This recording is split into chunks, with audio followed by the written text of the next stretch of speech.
টানা বর্ষণ আর পাহাড়ি ঢলে প্লাবন দেখা দিয়েছে দক্ষিণ এশিয়ার বিস্তীর্ণ জনপদ জুড়ে। ভারত, পাকিস্তান এবং আফগানিস্তানে এই সপ্তাহে আকস্মিক বন্যায় ব্যাপক ক্ষয়ক্ষতির খবর পাওয়া গেছে। দেশগুলোর দুর্যোগ ব্যবস্থাপনা কর্তৃপক্ষের হিসাব অনুযায়ী এখন পর্যন্ত প্রাণ হারিয়েছেন অন্তত ৮২ জন।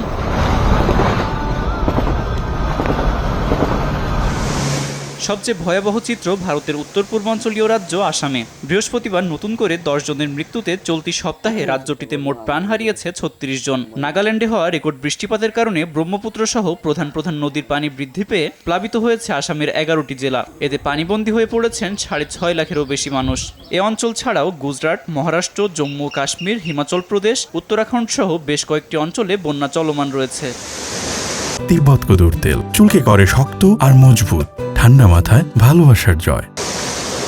বন্যার ভয়াবহ রূপ দেখা গেছে পাকিস্তানেও। বিশেষ করে উত্তর পশ্চিমের খাইবার পাখতুনখোয়া প্রদেশে মুষলধারে বৃষ্টি ও আকস্মিক বন্যায় ব্যাপক প্রাণহানি ও ক্ষয়ক্ষতি হয়েছে। পাহাড়ি এলাকাগুলোই হঠাৎ ঢল নেমে ধসে পড়েছে বেশ কিছু সংখ্যক সেতু। প্রদেশের দুর্যোগ ব্যবস্থাপনা কর্তৃপক্ষের তথ্য মতে একাধিক জেলায় পাহাড় ও ঘরবাড়ি ধসে বহু মানুষের মৃত্যু হয়েছে, যার মধ্যে নারী ও শিশুর সংখ্যাই বেশি।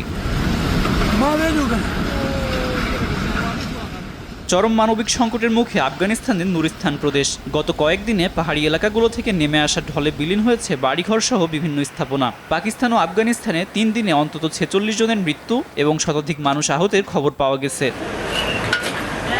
পরিবেশ বিজ্ঞানীরা বলছেন, বৈশ্বিক উষ্ণায়নের কারণে দক্ষিণ এশিয়ার বর্ষার ধরন আমূল পরিবর্তন দেখা গেছে। স্বল্প সময়ে রেকর্ড বৃষ্টিপাত, দ্রুত বরফ গলা এবং আকস্মিক বন্যা এখন নিয়মিত ঘটনায় পরিণত হয়েছে।